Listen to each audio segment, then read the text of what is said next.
Raúl Grijalva, my brother in heart. My granddaughter Ella, my grandson Dylan. In terms of immigration issues and issues of particular concern to the Latino community, number one, I want you all to know that I am the son of an immigrant, first generation. In terms of immigration policy, everybody here knows our immigration system is totally broken. No one debates that. And before I even get to immigration reform, I want to say that as a United States Senator and as President of the United States, I am going to do, and have done, and will do, everything I can to combat the bigotry and the ignorance of Donald Trump and people like that. Everybody here knows we have 11 million undocumented people in this country. And what many of us know, not everybody knows, is that many of those people who are out working today are being exploited. I know we're going to get into that issue. I'll get a little bit of length. But there are people in California today, undocumented people, who are being cheated of their wages, they're being underpaid, they're being overworked, and we know that they cannot stand up for their rights because they are undocumented. And that is why, among many other reasons, together we will pass comprehensive immigration reform and a path toward citizenship. The function of real immigration reform must be to unite families, not divide them. That is why we will end the current ill-advised deportation policies. The majority of the American people want real immigration reform.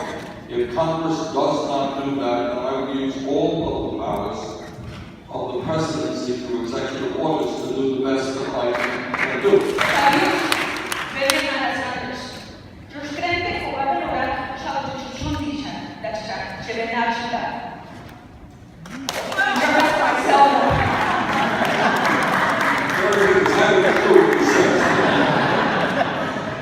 Good afternoon, Senator Sanders. My name is Odilia Romero, Indigenous Mexican. I was born in the Mexican state with the largest indigenous population, the state of Oaxaca. My community is up in the highlands, where we say in my native language, we wake up walking through the clouds. We are the people of the clouds. Indigenous communities are rich in culture and natural resources. However, every day we are forced to leave to the U.S. due to U.S. agricultural dumpings, military aid, and the drugs on wars on drugs, and our lands are being taken by transnational companies, many of them U.S. owned. When we stand up for our land and human rights, we're threatened with death by the Mexican police and army, as we saw the 43 missing students in Guerrero, in Ayotzinapa, who were mostly indigenous. Many members of the Mexican Army and police are trained in the Western Hemisphere Institute for Security Cooperation, not to wage a war against drugs, but to wage a war against indigenous communities in 3 of the most indigenous states, Oaxaca, Chiapas, and Guerrero. Many of us are forced to have starvation salary working for U.S. companies in Mexico. We go from being landowners to becoming low-wage workers. That is the reason why we come to the U.S. It's the economic policies. In the U.S., we are in the same condition. We make more than 20% of the agricultural labor force in California. We face discrimination, structural racism, and labor exploitation along with racism from our other Mexican brothers and sisters. We are proud to call ourselves American because we are the original owners of the American continent. Yet, we are so proud of being from this great country. We also have the right to be treated equally while being different. For this reason, I ask you, what will you and your team do to build a broad, inclusive coalition that acknowledges our diverse community and create policy that recognizes indigenous people's right to stay home, and making migration voluntary instead of a forced necessity? Will you ensure that we renegotiate NAFTA so it no longer leads to poverty and displacement in our communities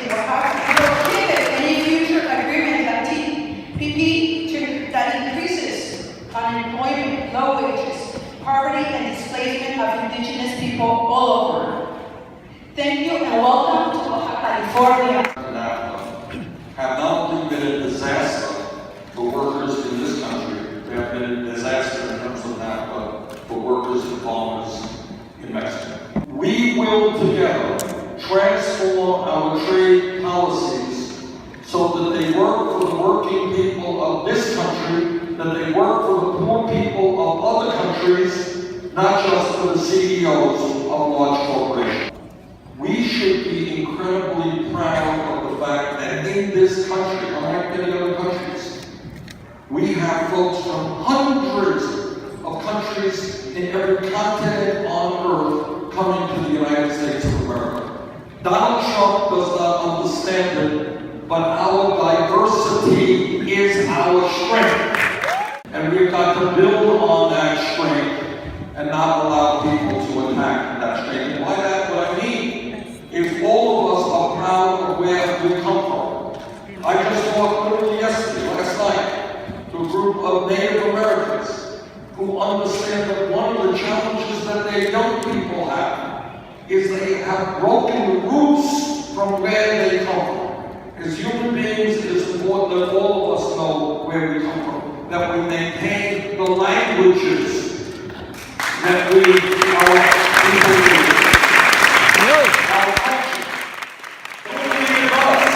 What a good, smart leader does for his or her own self-interest, you bring in the communities to say, all right, what do you see the problems? What do you see the solutions? How do we go forward? That has always been part of what I have tried to do, and certainly that is what I will do with the immigrant population.